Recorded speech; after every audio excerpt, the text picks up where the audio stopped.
Welcome back to The Explainer. Today, we're taking a deep dive into this totally counterintuitive psychological trap that catches even the absolute most disciplined savers completely off guard. We're talking about the one more year syndrome. I mean, think about it.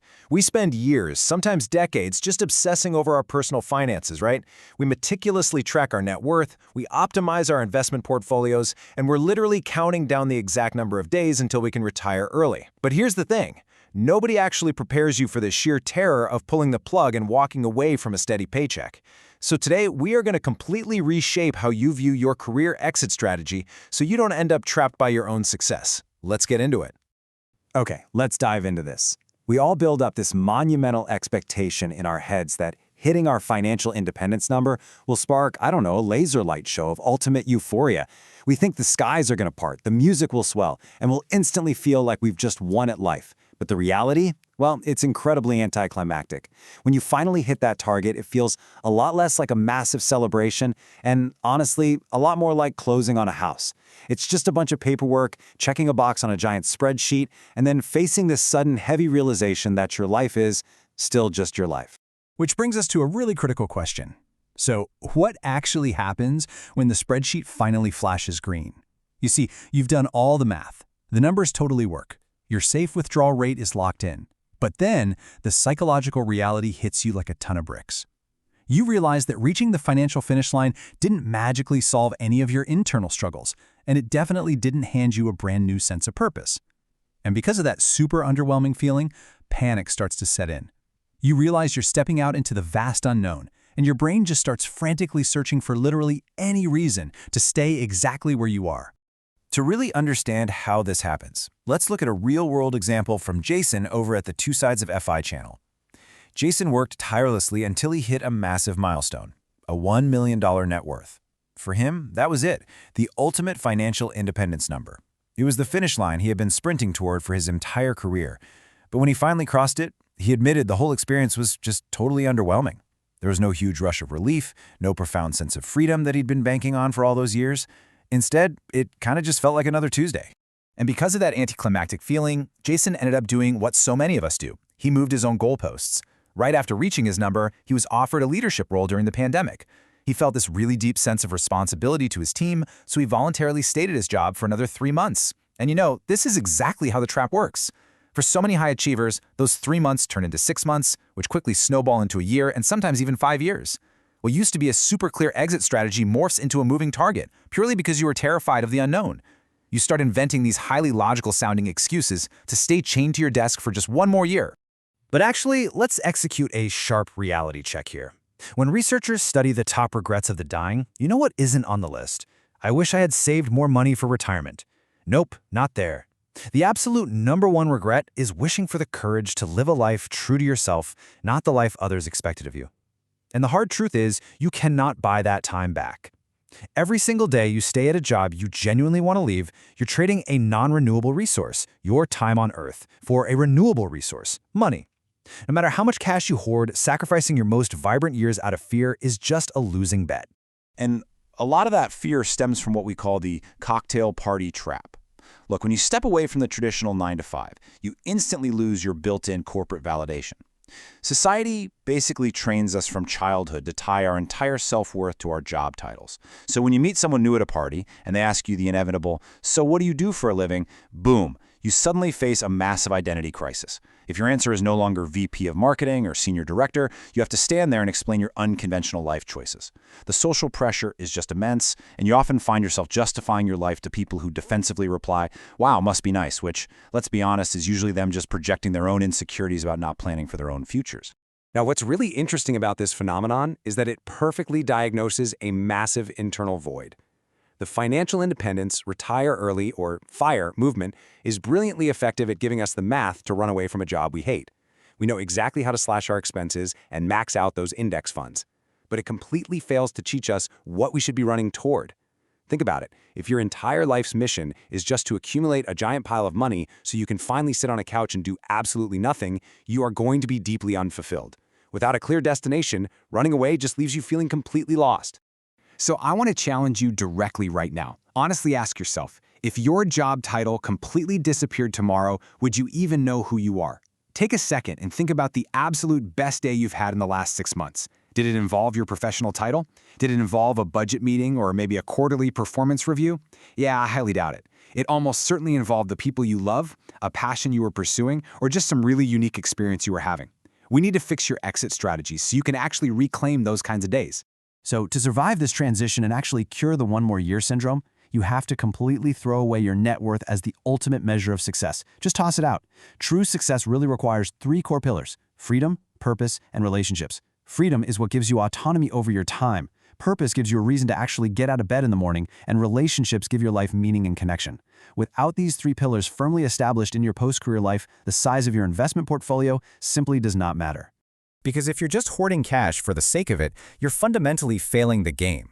To put that into perspective, dying with $40 million in the bank doesn't mean you won. Actually, it represents a major failure if you traded the best, most vibrant years of your life just to stack up unused numbers on a screen.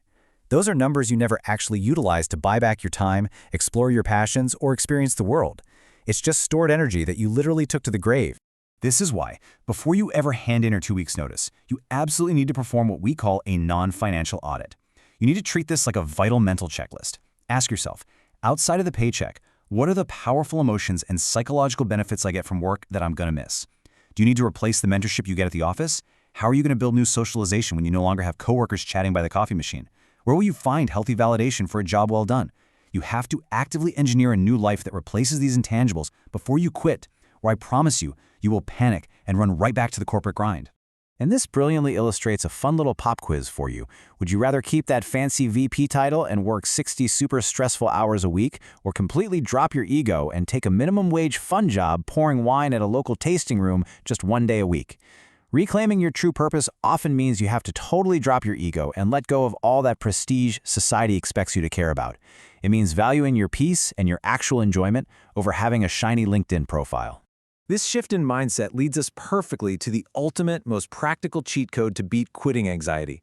We call it the soft landing. You see, the transition into early retirement doesn't have to be a binary switch. You do not have to jump off a cliff into the total unknown of zero employment. Instead, you can simply step down a ladder. You can shift from that intense philosophical pressure of "I am never working again" to a highly practical, measured approach that gently eases you into your newfound freedom. Let's look at an amazing real-world example of this from Chris and Jenny, the incredible couple behind the TikTok Life blog.